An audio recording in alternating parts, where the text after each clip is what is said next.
Come be a part of Doc Holliday's Rock Splitting Politics with your host, Dr. Ed Holliday. Hear the voices of liberty speaking all across America. Doc Holliday provides thought-provoking interviews and commentary about the issues and actions that are afflicting this country and what we need to do to get America back on track. Get fired up, get inspired, get on board with Doc Holliday's Rock Splitting Politics right now. And here we go.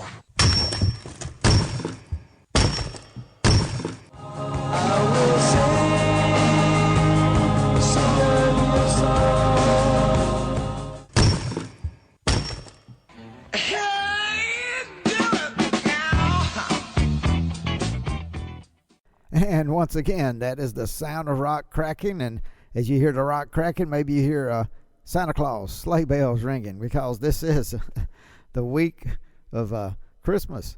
And we're celebrating Christmas across America and across the world. December 25th is on its way. And I just want to say Merry Christmas. And for our Jewish friends, Happy Hanukkah. Listen, this is a celebrating time of year. So today's show, we're going to touch on a little bit of politics, and then we're going to talk about the Christmas story. And I hope you enjoy this entire show, and we will get down to some very in-depth views of what's going on with the Christmas story across the years. Have you ever just said Christmas? Let's explore it. We're going to explore Christmas in a very different way on today's show. So listen up, and before we get into that, yes, let's touch on some politics. Won't get deep into anything. You're listening to Doc Holliday's Rock Splitting Politics right here on webtalkradio.net. I'm your host, and we are doing the show a little differently because this is Christmas 2021. And 2020 and 2021 have been very, very unusual years, but Christmas comes around once a year, and it's Christmas time, and it's time to be joyful and celebrate. As far as politics, there's some nastiness out there, as there always has been. The Democrats have said they give up this year, only for this year, to trying to get through their Build Back Broke, or Build Back Broke. Oh, it's Build Back Better, but actually it's Build Back Broke, because that's what Senator Marsha Blackburn, who's been on this show before, but she called it Build Back Broke, because of what they're saying be $1.7 trillion, congressional office, budget office, saying that registers everything and looks at what legislation will do. Let's say it'd be way, way more. Even they collect taxes for 10 years for 1 or 2 years of the program.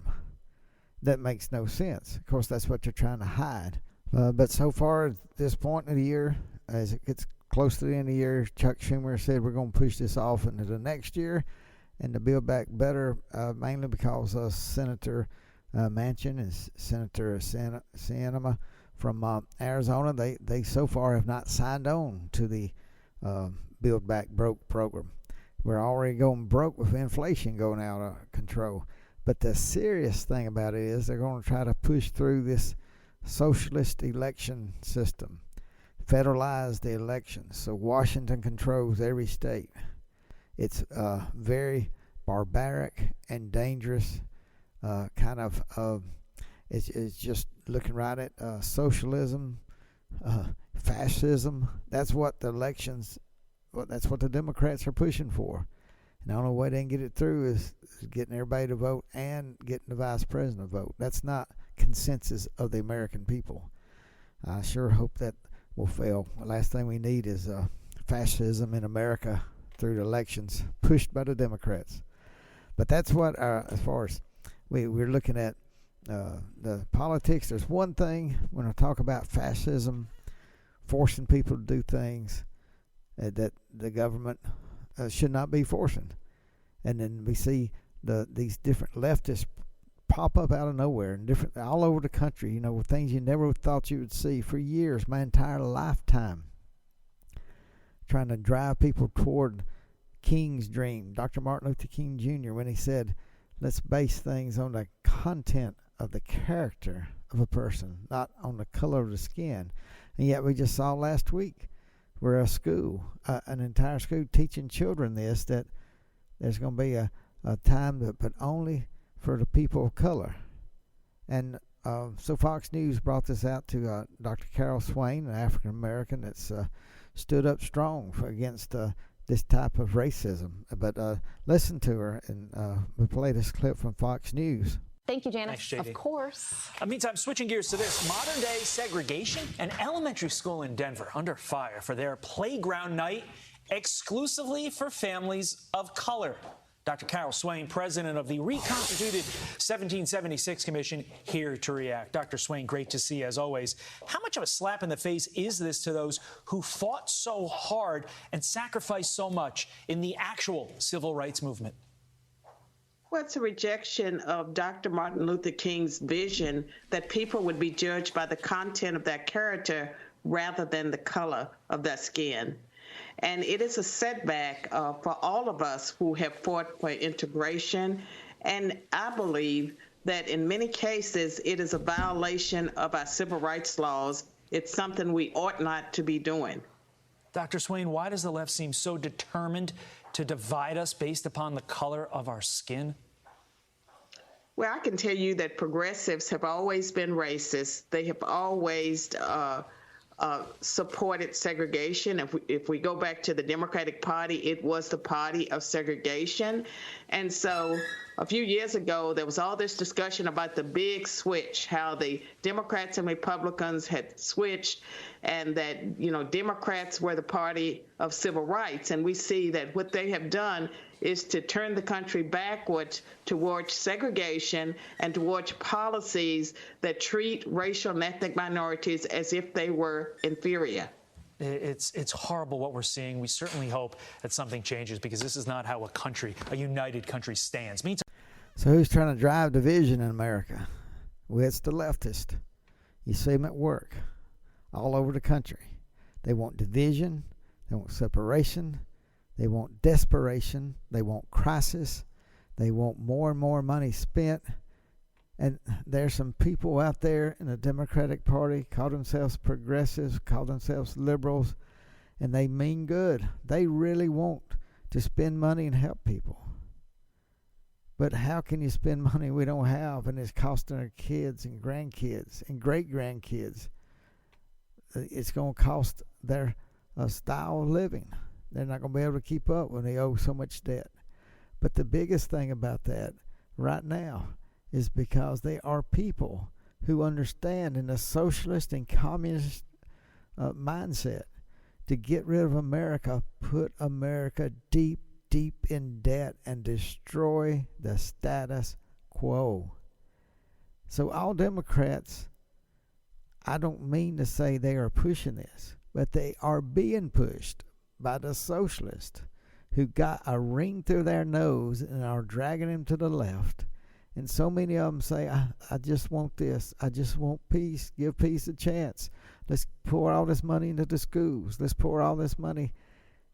But what they don't understand is there are people on the left who want to spend everything that can possibly be spent just for one reason. They want to bankrupt the United States of America. They want a revolution. They want to wipe off the clean all of America's history, make a new constitution, a constitution that does not limit the government. Our constitution is so unique in all the world because it spells out what the government can do, and what it says you can't do is everything else. The government is given its limited power through the Constitution. The leftist, the socialist, the communist hate that. They hate it. And that's why we need to work together. 2022 needs to be a year of the Anti-Socialism Opportunity Coalition. How about that? The real AOC, the Anti-Socialist Opportunity Coalition. You have an opportunity to save America. Man, that just came flowing right out. I hope somebody will put that together. But listen, right here at Doc Holliday's Rock Splitting Politics, we want 2022 to be a year of creating the Anti-Socialism coalition. And it's not, you may not agree with everybody that's in that coalition, but right now we are in a desperate time in America. And if we do not stand together against socialism, communism is right down the road. Thank you for our Hispanic, Latino listeners from Venezuela, from Cuba, down in Florida, and really around the country. But you are leading the way for the Latino community to understand socialism is not the way to go, because you've experienced it. And you see what it does in wrecking lives and wrecking an entire country. So please, help teach all of us, the ones that don't understand, who've been voting for the Democrats, not understanding that the leftists are controlling what the Democrats are doing by the laws that are written, by what's happening in the Congress. These laws are being written that are doing nothing but planting seeds of communism. We need to understand what the future is going to be like, how bleak it is. If you look at Venezuela and Cuba right now, that's the direction this leadership in this nation, in the Democratic Party, is taking America. And remember, I didn't say every one of them are socialist. I did not say they're communist. But so many of them are being just pulled by the ring in their nose over to the left side, not understanding that the way to kill America is to bankrupt America, to put it in a crisis, to put it in a financial crisis that it cannot return from. We're getting very, very, very close to that happening. Wake up, America. I said this is time to celebrate. It is, because it's the Christmas season. So let's celebrate.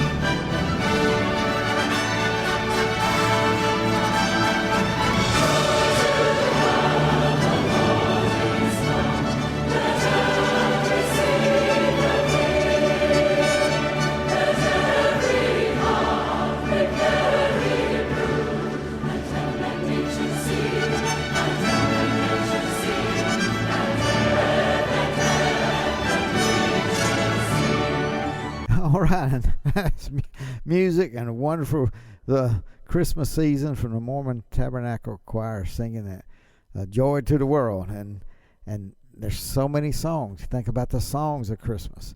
You think about the poems of Christmas. You think about the literature of Christmas, all the books, everything. Of course, Charles Dickens and his characters of Scrooge, Ebenezer Scrooge, his characters of Tiny Tim, all put together in a Christmas carol. Wrote a book like a carol expressing the joy of Christmas that's been made in so many movies. And so there's so much that's wrapped around the Christmas time of year, the Christmas story. And it's taken out of the New Testament of the Bible. And yet it goes back into the Old Testament, ties the Christian faith, believes that it ties into the promise of Messiah that comes through the Old Testament and from the Hebrew part and the Jewish nation. So a lot has been tied in through the years to the Christmas story. You go back in history about Christmases during wars, Christmas during the Dark Ages, Christmases during the Middle Ages.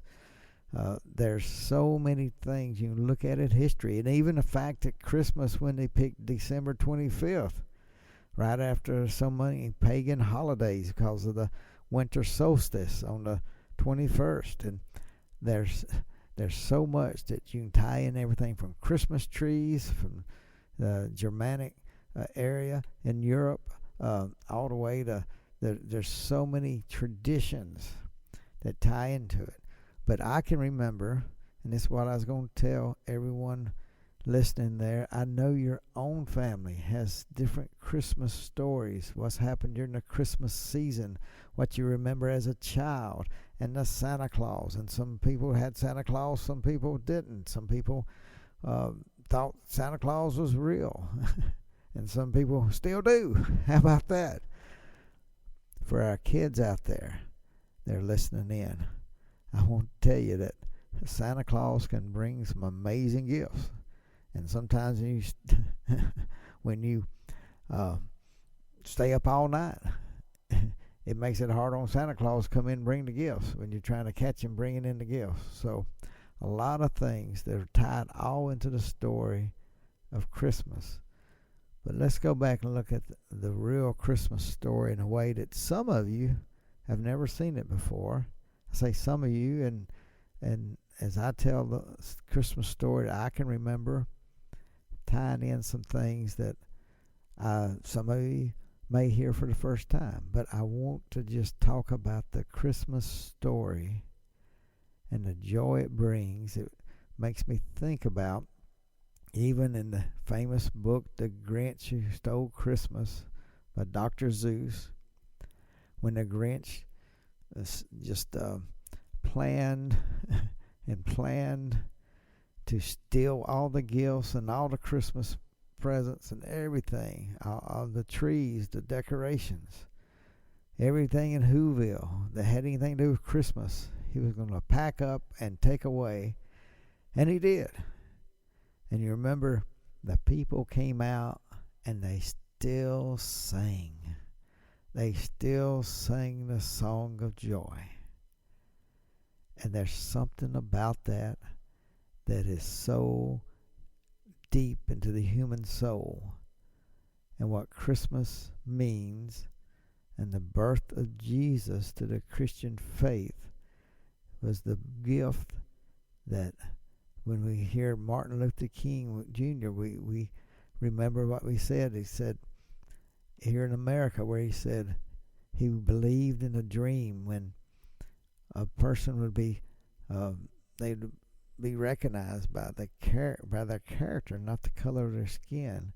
Well, Jesus is one, as he lived, he said, just like Dr. King built from his words, Jesus said, to be truly free, you had to know him, had to go through the salvation from sin that he provides, and you'd be truly free. And that's when Dr. King said, free at last, thank God Almighty, we're free at last. There's some freedom that comes about when we talk about Jesus. We talk about the Christ, the Messiah.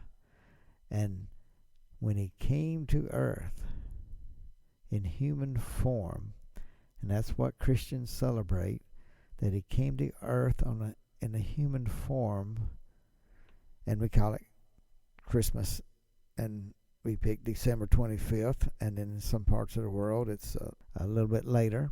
But can you imagine when the Christmas story that's in the book of Matthew and book of Luke in the New Testament, but it talks about how Joseph and Mary had to be real young, had to be teenagers, maybe young teenagers, but he had to go to Bethlehem because Caesar Augustus had called them forward to be taxed.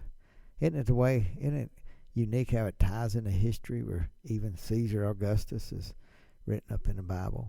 But Joseph had to go to his family's home of Bethlehem, and he brought Mary, who was with child and could have the baby any day, probably, brought her to Bethlehem.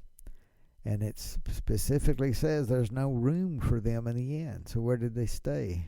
Well, where the cattle or the sheep. And sometimes because of the Middle Ages, and the thoughts were a lot of times they had barns on the bottom floor and houses on top, and you talk about a baby in the manger. What's a manger? Well, it's basically a feeding trough. But in the Holy Land, in the Middle East, down in Israel, in Bethlehem, they didn't have a lot of wood, so most things were made out of stone. They didn't have barns, so these quaint little scenes, especially European and American scenes. That's probably not correct. More than likely, there's these little caves in the hills. In Bethlehem, right out of Bethlehem, there's some caves. I've been to those. You can go to them. Not huge caves, but just where you can go in, and shepherds would go in with their sheep sometimes in these little caves when it got cool at night, especially in the wintertime. This is where they would take shelter from the elements, from the wind, from the weather. So more than likely, this is where Mary and Joseph were, in one of these little, because there's no room for them in the inn. So probably one of these little caves that where the animals stayed, and the manger would not be made out of wood. It'd be a trough carved out of stone, but that's where most of the feeding troughs were, made out of stone. And I've seen those, and you can see pictures of them, but they probably had some hay in there, and baby Jesus was laid in a manger in a feeding trough. And the shepherds, can you imagine this? The shepherds, they were sort of on a low stick of the totem pole when it came to IQ and the way people tell things about shepherds. They were trained since they were young boys, but they stayed out in the fields at night with the sheep. And some people probably claimed, hey, and it says in the Bible, the shepherds, they were afraid because they saw an angel. And then it wasn't one angel, it was a host of angels. And in the Bible, it never says the angel started singing. It just said he told them the message that the Savior had been born. Go into Bethlehem, told them how they would find the baby wrapped in swaddling clothes, lying in a manger. So you can go to all kind of reasons and visions and think what has been, but what would you do if you were out in the fields minding your own business at night, just listening maybe to the sheep, looking at the stars and just daydreaming, night dreaming, about to doze off, and then boom, here's a bright angel right in front of you? Well, I mean, you just put yourself there. What's the human experience? They were just absolutely scared to death. And we know it was more than one because it talked about the shepherds, but they were absolutely scared to death. And the angel had to say, don't be afraid, because they brought good news for everyone, for all mankind.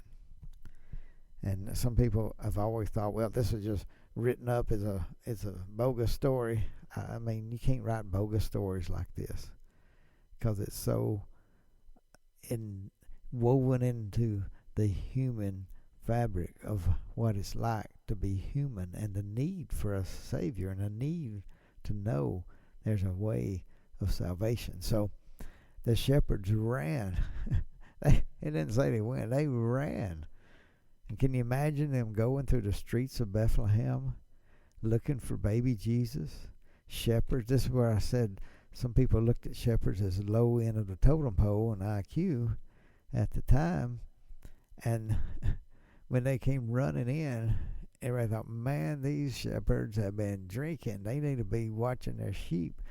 Can you imagine them when they were telling people a king had been born? A king had been born.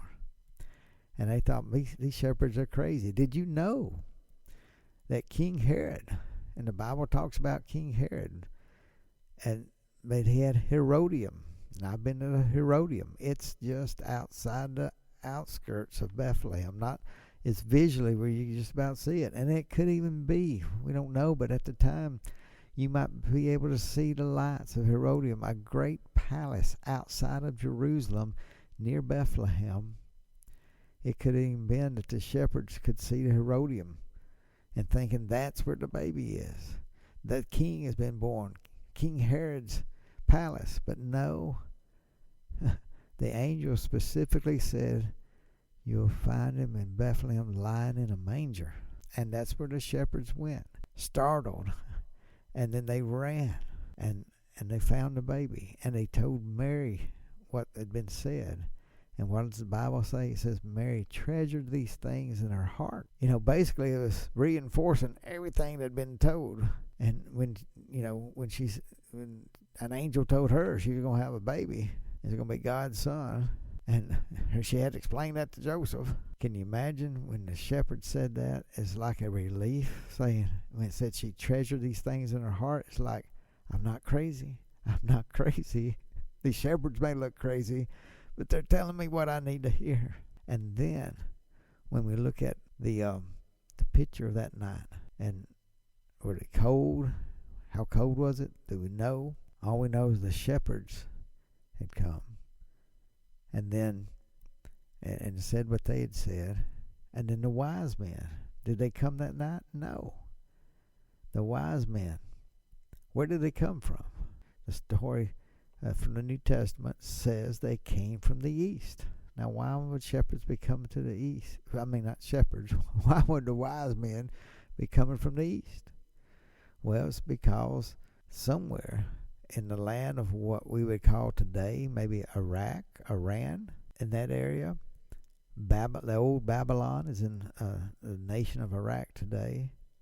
But there, the prophet Daniel. Now, this is not in the Bible anywhere that we know, but there's thought that the prophet Daniel had probably given to the wise men of the day specific information that if we see this star, it means a baby has been born that will be the king of the Jews. And so that's the wise men from the east. It took a while. We don't know, but figure around Jesus, probably around 2 years old when the wise men got there. They had to put together a long journey. Plus, had to tell the wives and family, hey, we're going to go give gifts to the newborn king. They go, why? Well, Daniel must have written up something real good. That's all I got to say. But they made it to see baby Jesus. And you read the story, King Herod said, hey, they went by the palace to see King Herod because they said, hey, there's a newborn king. And that got Herod saying, hey, tell me all about this little baby. And the wise men did. Then Herod was upset. He told us to go find the baby and go back and tell me so I can go worship him. But they knew something's up about that. And the fact they said they had a dream. And they knew they better not go back by King Herod because he had evil on his mind.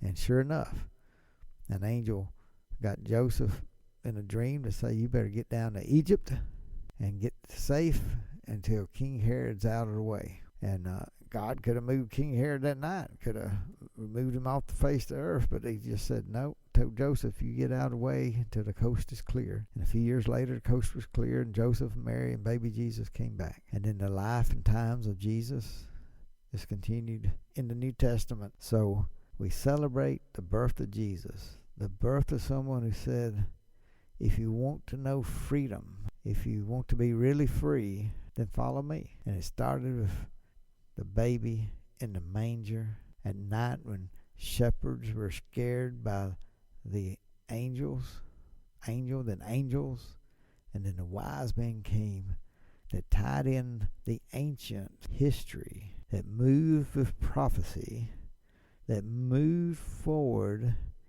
into what happened in Bethlehem, and the way a lot of Christian ministers will bring it out, that it goes back to the Garden of Eden, and Jesus is the bridge. In the Garden of Eden, the first Adam, the first Eve, Adam and Eve, the first man and woman, when they sinned, ate of apple, which was they were told not to. Once sin entered the world, there was a division between God and man. And the baby Jesus came, and Jesus, through the testimony of his life, made the bridge back between God and man. And that is the reason why Christmas is a national holiday. It's around the world, but in America it's celebrated as a national holiday. And that's the reason for the season. And most of you have heard that story, maybe not told in that way. But I'm glad you're listening to Doc Holliday's Rock Splitting Politics. This is a different kind of season. Politics never go away, but sometimes we have to remember and give thanks. We did that at Thanksgiving. We'll do it now, again at Christmas. We got a new year coming up. So let me just say Merry Christmas. Thank you for listening to Doc Holliday's Rock Splitting Politics. 2022 is a very, very pivotal year for America. Doc Holliday's Rock Splitting Politics will be there every week to bring you stories you won't hear anywhere else. Thank you for listening. Thank you for being friends. Thank you for messaging me. And again, I can't get back to and answer everything, but I will try to read everything that comes in. Thank you. Merry Christmas. For our Jewish friends, Happy Hanukkah. For the world over, no matter what your faith is or if you don't believe in God at all, thank you for listening to Doc Holliday's Rock Splitting Politics. We all learn from each other. We are all on this globe, and it's very important that we learn how to work together. My friend, Dr. Alveda King, we've written a book together. She's the niece of Dr. Martin Luther King Jr., and she will say that we are one race, the human race, and let's learn to live and love together. So God bless you. Merry Christmas. Happy New Year. We're going to see you next week. We'll have sort of like a show, ending of the year show special, and we'll put that together. See you next week. Merry Christmas.